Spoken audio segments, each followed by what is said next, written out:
did a short film some years ago, and that seemed like a little bit of the basis of this. But tell us a little bit about the development process from that and going into this feature, because you went into a research mode that was pretty pretty deep and several years long, right? Yes. So I had been working on the subject porn for a very, very long time, and approached it from various angles. And it was when I was studying gender studies at university, and I wrote an essay about porn on internet porn, and I had to watch a lot of porn to write the essay. And during that time, I got so curious, like, who are these people? What's happening in between the takes? What's happening like before and after when they're finished? And then I decided to make the short film, and I studied as much. I did as much research as I could, like watching all the documentaries, reading all the biographies, and just tried to get to know as much as possible. And I kind of thought that I was very well educated on the subject. And I made the film, the short film Pleasure, which just is actually like 1 day behind the scenes on a porn shoot, basically. And it's like what's happening before they start to shoot. So like the characters and their relationships. And then the film got a lot of attention. It got into Cannes and won a prize there, and got into Sundance. And I was traveling everywhere, and in interviews I kept saying I want to portray like the real people behind the porn stereotypes. But I had actually never met anyone, and I had never visited a porn set. So I really started to feel like a hypocrite. And then I knew from the beginning that I wanted to make a longer version. But when I made a short film, I wasn't at a position where that felt possible. But through the short, and also I got into a film, like a big film school, and all of a sudden I was in a position where okay, now it's reachable to do a feature. But I decided to do it properly, I have to go and if I want to portray the people, I have to get to know the people, basically. So in 2014, that was the first time I traveled to LA, and I tried to keep an open mind and not write the story, let the story come to me through my experiences, and write it while doing the research. And then at what point did you find Sophia? Because this is your first film? Yes. Wow. Tell us a little bit about that. What was the process like because you have people in the industry in the film, but how did you find Sophia? Yeah, I mean, I didn't know in the beginning that it would be only people from the adult industry playing every part. So we auditioned regular actors all the way up until we started shooting. We were searching all over, as I said before, searching all over Sweden, and it was just really hard to find anyone who would match all the criterias. I wanted someone to be really funny, was important, because I think humor is so, this whole film is about, what I want is for the audience to be on the protagonist's side, to be there with her. It's 100% the female perspective, the female gaze. So I wanted the film, the audience to be loyal with the main protagonist. And then humor is such a good tool for that. To have someone who has that that make you laugh and just be charming, but then also needed to be extremely good at acting, of course, and then also being young, but at the same time feeling mature and intelligent and strong enough so that as an audience that you didn't feel like you want to go in there and rescue her. So it was really hard. And after 1.5 years, I got desperate, and I wrote a character description, this is the type of girl. And I sent it out to a lot of people that I know that knew a lot of people. And the guy who owns the biggest nightclub in Sweden happened to meet Sophia at an after party. And he told me when this moment, it was I don't know, 5 a.m. in the morning or something, and she just appeared and like being like super funny, like stealing the show, just being like super likable and everything. And then he told her about the audition and gave me her number, and so she came there. You have anything to add, Sophia? I mean, yeah, I mean, it was the right time and the right place, because when I got the question, my initial thought was like, I cannot think of anything worse to do than go to an audition. But I was in therapy then, so I was like putting myself through everything that was uncomfortable. So I was like, I'ma do it. And then I really enjoyed it, and it was so much fun. So I'm really glad I went to the audition. Let's talk a little bit more about, you've already referenced this, but I think what's really interesting about this particular film is, like you said, the female gaze, the female point of view. And that obviously is the intent from the beginning. You also had a lot of female crew on set, and talk a little bit about, you know, I'm not going to say the reasoning because I get the reasoning, but like tell us a little bit more about building that out and building that kind of community around the crew part of it, because I think there is something there that is very special about this particular film.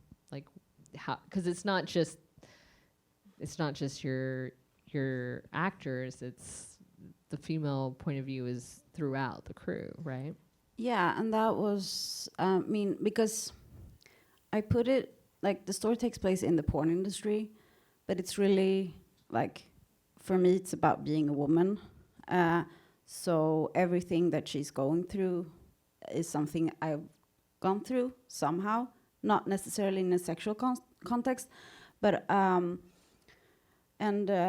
yeah, so I wanted to find, like, to capture those female experiences of what it's like living in a male-dominated world. And yeah, and I think it was really important to have, like, for everyone to contribute with their own experiences. And like, for example, like where to put the camera, which is like the camera is such an important power tool. We were constantly like discussing everything about this film. Has been like a constant, like, it's not me just deciding on things. Every decision I've made have gone through like millions of discussions, and also with, like, Sophia's also been part of that, like, so that's why I wanted to have this crew of women in the film, just discussing our shared experiences of, yeah, what that is like. So, and also with the editing and everything, and with the sound design even, like what are the sounds that you're experiencing through a female body that the stories that we're not usually get to see on the big screen. Yeah.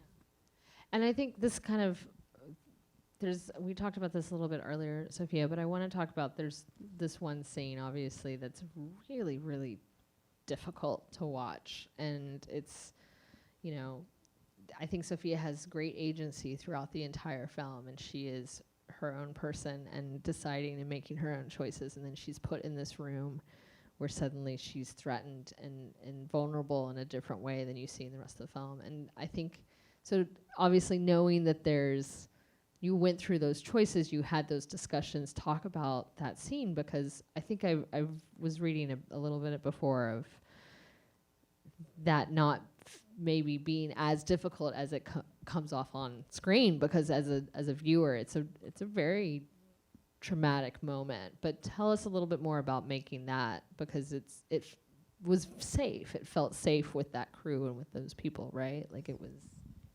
Yeah, I mean, it was very safe. It might sound crazy, but like that was one of the days on set where I had the most fun. I think a small part of it, to be honest, was that everyone else was very uncomfortable, and I enjoyed that. But I mean, we practiced that scene, and we made sure that we set very clear boundaries, and we talked through it, like kind of the same way that the scene where I'm hanging in ropes is done, where it's like, how are you feeling? Are you good? So it was like throughout the scene, we made sure that I felt safe, but also prior we practice it. So even though it looks horrible and like my face turns blue, it turns blue because like I'm tensing my entire body, and it's not because he's like choking me. I mean, he is, but not that bad. So it looks a lot worse than it is, and I was never hurt, or I never like, I didn't feel hurt either. To me, I think the mental part was harder, because when you do the mental part, you really have to get into a headspace where you're experiencing the emotions. But it was a lot of practicing, months prior to shooting it. And I had a say in which male performers that I got to do that scene with. So I chose the ones that I felt the most comfortable with. And Bill Bailey, who's the most active in that scene, he was the one that I practiced it with months prior. So, I mean, everyone made sure that I felt safe. And that day, we also had a very small crew, and everyone was allowed to say cut. So even if like the DOP or if Ninja felt uncomfortable, everyone was allowed to say cut. I don't like this. This is too far. I also had my best friend from Sweden phone in, so she was like sitting in the room while we shot this, and her only job was to look at me. And I knew if I just make eye contact with her, that means cut. So I didn't even have to use my voice if I had to. I could just look at her. So we created a very, very safe place for that to be done. Yeah, I mean, we didn't have like an intimacy coordinator because we didn't know about it. We shot that scene, that most of the film is shot in 2018, and intimacy coordinator wasn't as established as it is now. Looking back at it now, I think it's crazy that I had to do all of that work, because that was really like a full-time job in itself. But yeah, that scene was really, I mean, it was really tough, but also really, I was so proud like during that, because it was like we all felt in the room like, wow, this is intense, like, but yeah, it was like really Sophia giving it her best. And that's like also because usually that's the scene everyone wants to talk about after the film, and so many people are like coming up to her like, are you okay, or asking me like, how like what did you do, how did you shoot that, because it like people kind of think that what's on the screen is what's actually happening, because her performance is that good. It's hard to believe that she's acting. If you analyze it, yeah. If you look at it and like, you know, analyze it, you can see like it's a wide shot, it's a, like close up, it's a wide shot, like all these different angles. Like obviously we moved the camera, there was like breaks in between, but like the performance is so strong. So, but yeah. It was intense. It was hard. I mean, it was hard to do it for me to see her like that. I mean, it was painful. Yeah. Well, it's a really well-crafted scene, so kudos on that. It's, I think, a major moment in the film for sure. The music is actually inspired by the first female composer in history ever. She was Swedish, Hildegard von Bingen. She was a nun. Like this was like medieval. And I think the first idea of that came through like that it was supposed to be like a slut-shaming choir, like very like, you know, nunnish. And I knew from the start, like I wanted to have like a super epic soundtrack with like to say that this is, it's an epos. It's a film about a human being, a story of like heaven and hell, life and death, like the big questions in life, and not make it like small girly film here, like in the corner, but like no, this is about being a human being facing the world. So I wanted it to be very epic, and then we experimented a lot with different. And we also decided to use like the female voice in different ways. So everything, even though the electronical beats are made out of either Sophia's voice or the opera singer who's doing the opera in the film, and we kind of really we enjoy like taking it to this. I mean, for me, it was like in a way also playing with like the horror Madonna complex, also heaven and hell, using the female moaning in a way, like the moaning and opera is basically the same sound, just put in a different ways, but it's also how it's been used historically by men, like using a sound of a female with different connotation of horror Madonna. So to play with that, yeah. My life has changed in so many ways. When I got this part, I was in therapy for body dysmorphic disorder, which kind of works the same way as anorexia in the sense where what you see in the mirror isn't what other people see. So I mean, it was a huge challenge to put myself on a big screen. But this movie really helped me to challenge myself and to prove to myself what I'm capable of and what happens to you when you challenge yourself and you do something that you're afraid to do and something that you think you're not capable of doing, because we're capable of so much more than we think we are. So, I mean, my mental health it's great. I'm feeling great. So, I mean, it changed my life in that sense on a personal level, but it also changed the way that I viewed feminism, because when I went to Los Angeles during the pre-production, I was like, I'm a feminist. Women should be sexual beings and we should be proud of that. But I also had like tons of prejudice, especially against the women in porn.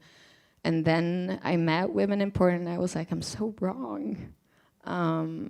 Which was so important for me to learn, because that helped me to change the way that I view feminism and the way that I talk about feminism and the way that I talk about porn in the industry, not only the women in the industry, but the people in the industry, because we tend to dehumanize the people, and it's not the people, the individuals, that's the problem, it's the system, the same way as in our society. I mean, it's patriarchy. And no matter who you are or what you work with, if it's in the adult industry, if you work at a supermarket, you're, especially as a woman, going to use strategies to survive that. So it changed that, and it made me find something that I thoroughly enjoy doing, which is acting. So hopefully, like, Ninja helped me find my future, I guess. Yeah, I think for me also it really changed me in the, like, how do you say, ground, like in the core of, like, just to come here and really understand a totally different culture, and I think, as I said, like, I was on such a high horse back in Sweden. I thought I knew so much, and it's just been like so important lesson to really like challenge myself, and and being so much more humble in like a million different ways. But I'm not like, I'm definitely not the same person at all. Like, this is definitely a changed me more than anything else in my life to do this journey. And also like how so many people have opened up to me and told me their stories, and to really like get to understand something from the total opposite angle. That's really, like, I recommend it to everyone to try to do that. Yeah.